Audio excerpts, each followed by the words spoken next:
of terrible things posted online. The biggest story of the day today was Rosanne. Rosanne, you're not going to believe this, but she tweeted something outrageous. I know, yeah, right. The president did it too. It's crazy.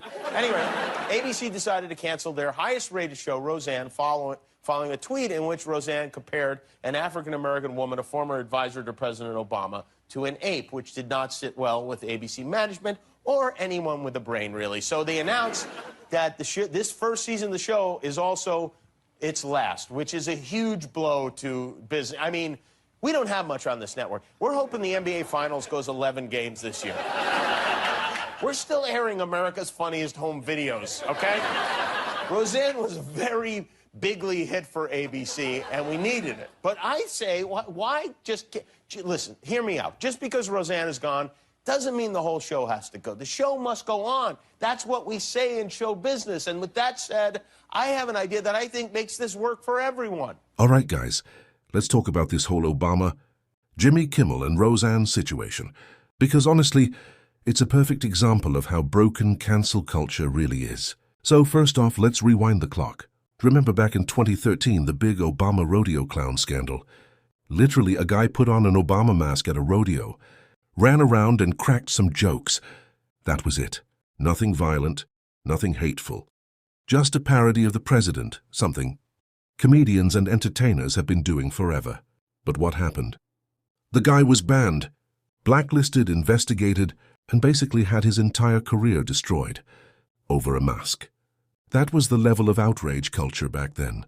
Fast forward a few years, and we get to Roseanne. She had the #1 rated show on television. Millions of people watched it every week. And yet a single tweet, one single tweet, was enough to end it all. According to Roseanne herself, Michelle Obama personally called Disney's Bob Iger and pressured him to fire her. Think about that. The First Lady of the United States allegedly pulling strings in Hollywood to take down a comedian. That is next-level cancel culture. Meanwhile, Jimmy Kimmel was one of the people who laughed about Roseanne losing everything. He made jokes about it on air, acted like it was no big deal. And of course, the media cheered it on. Nobody came to Roseanne's defense. Nobody said, hey, maybe we shouldn't ruin someone's entire career over one bad joke. Instead, they treated it like entertainment. And now tables have turned. Kimmel's ratings are collapsing. Affiliates are angry. And suddenly he's the one being cancelled.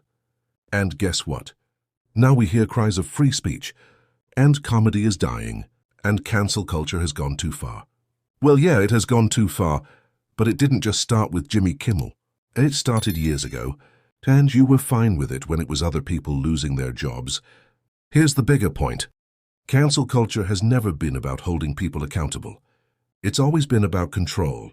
One side wants the monopoly on who's allowed to joke, who's allowed to speak, and who's allowed to exist in the public space. If they like you, you're safe. If they don't, they'll dig up your old tweets, twist your words, or pressure corporations until you're gone. And it doesn't matter if you're Roseanne, Gina Carano, Dave Chappelle, or now Jimmy Kimmel. Let me be clear.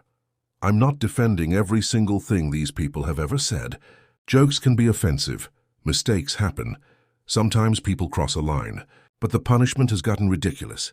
Losing your entire career, losing your livelihood, just because you made a joke or said something unpopular. That's insane. Comedy and free speech are supposed to push boundaries. That's the whole point. If you don't like a comedian, don't watch them. Change the channel. But don't destroy their life. And honestly, this whole Jimmy Kimmel thing feels like karma. The same people who cheered when Roseanne was fired are now demanding sympathy for Jimmy. But you can't have it both ways. Either you're against cancel culture across the board or you're not. And if you only care when it's your guy getting cancelled, then you were never about free speech to begin with.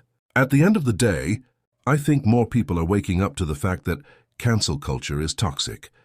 It doesn't fix society, it doesn't make people better, it just destroys.